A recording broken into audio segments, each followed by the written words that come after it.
I hate you. I hate all of you.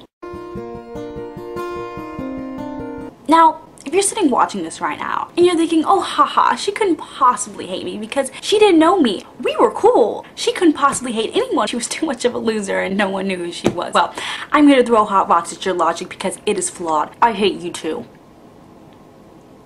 Now, if you're still having trouble comprehending that, then you were clearly one of those dumb, overly happy kumquats I ain't just stabbing multiple times in the throat until you hopefully shut the fuck up for once and then feel and truly understand the pain I had to endure every single day dealing with your dumb ass. And don't think you're exempt from this video either. You need to watch this. You need to hear what all your so-called friends wouldn't tell you. All your so-called friends didn't have the balls to say to your face. And for the record, I recently adopted 8 balls, so I'm not holding anything back.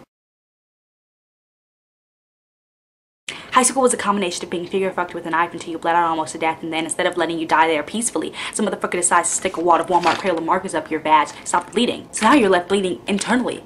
Very, very slowly. High school was a never-ending chain of mind rape, food rape, racial slur, undercover racist clique, the back of the class undercover future serial killer, sex-based parties, weed-based hangouts, makeup abusers, ridiculous, uncalled for contests about any and everything, fake smiles, fake love, rude looks, breakups to make up, loose vagina, loose lips, food whores, actual whores, and many more ridiculous fuckers I don't feel like naming right now. And now that I think about it, half of the girls I went to school with were a combination of all of those. Like a walking, breathing Rubik's Cube full of pointless components.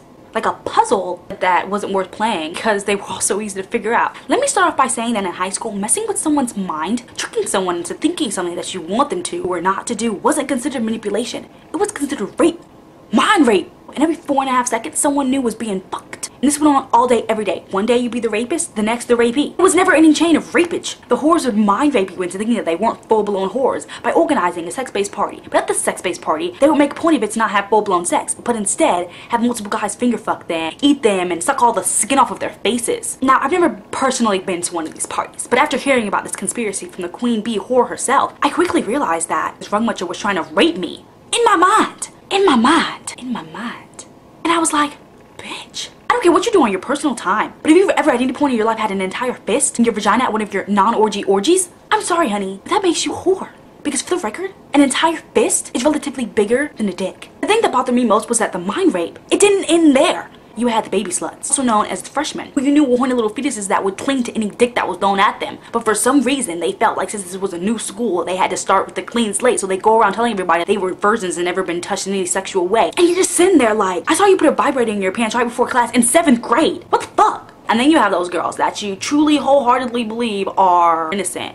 And then one day, you're sitting on Facebook and you see a picture of them at some panties only party, sitting on some blow up sex doll, and then you're sitting there like, does her mother know she's the undercover whore? And then you're like, oh my gosh, she raped her own parents. High school was humiliating for me because I had to see these girls and not be tempted to say anything. I had to see these girls every day and not be tempted to say anything. I have no problem with people who like to have sex. Hell, I hear having a loose vagina is fucking awesome. Apparently, there's no downtime because the dick doesn't need to penetrate anything. It just slides in. It just slides in. Just slides in. I just prefer you not to fool me with your trickery into thinking that you're some 40-year-old virgin when really you're Charlie Sheen. And for the record, when you are 40, and instead of being a virgin, you'll have the loosest vagina known to man, you'll look back and regret calling me a loner trapped on my own island with no one to keep me company because you'll be a 40-year-old single woman and your vagina will be some used and abused foreign island that no one wants to explore.